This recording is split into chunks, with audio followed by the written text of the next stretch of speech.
Kui sa tahad leida geomeetrilise jada summat, siis sa võid kasutada sellist valemit, kus on, mis see põhimõtteliselt ütleb, on see, et mingid koguse liikmete summa võrdub siis esimene liige korrutada siis sulgudes jada tegur astmes see liikmete arv, mida sa kokku tahad liita, -1 ja siis jagatud tegur -1.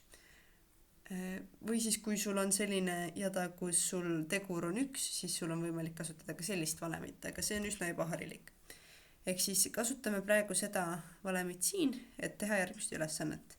Et meil jada esimene liige on 3, jada tegur on 2 ja me tahame kokku liita, me tahame 31 liikme summat.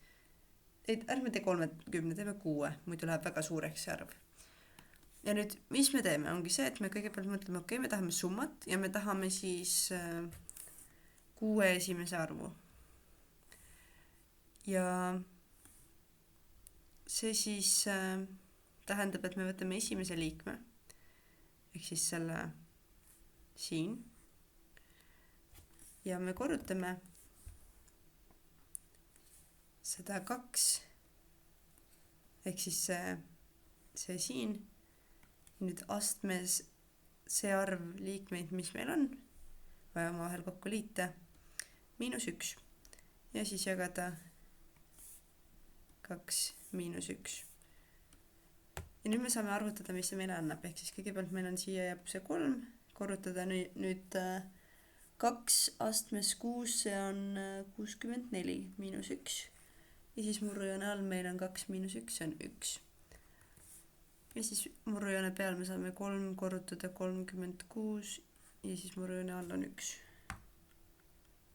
Vabandust, 63, mitte 36, mul läks siit sassi. Ja siis vastuseks me saame 189. Ja siis see ongi selle ülesande vastus. Kui meil on nüüd tegemist geomeetrilise jadaga, mille tegur on väiksem kui 1, siis selliseid jadasid me kutsume hääbuvateks jadadeks, hääbuvateks geomeetrilisteks jadadeks. Ehk siis mis see tähendab, on see, et see jada, kui sa võtad esimese liikme, see on 100, on ju. Esimene liige on 100, aga kui sa võtad teise liikme, ja teise liikme sa saad niimoodi, et ma kirjutan siia kiiresti, see üldvalem on selline. Ehk siis, kui sa tahad teist liiget leida, siis sa võtad esimese liikme, see on 100 siin juhul, siis sa võtad teguri, tegur siin on 0,5 ja siis n, see on mitmenda liikmega sul on tegu, -1, ehk siis me saame 100 korrutada 0,5 astmes 1, ehk siis see on 50. Ja nüüd, kui me võtame kolmanda liikme, siis see läheb veelgi väiksemaks. Ehk siis meil on 100 korrutada 0,5 astmes 2, mis on 25. Ja nii edasi. Ja see läheb väiksemaks ja väiksemaks ja ta ligineb kogu aeg, ta läheneb nullile, aga ta nullini ei jõua mitte. Küll aga on võimalik sellise hääbuva jada summat leida.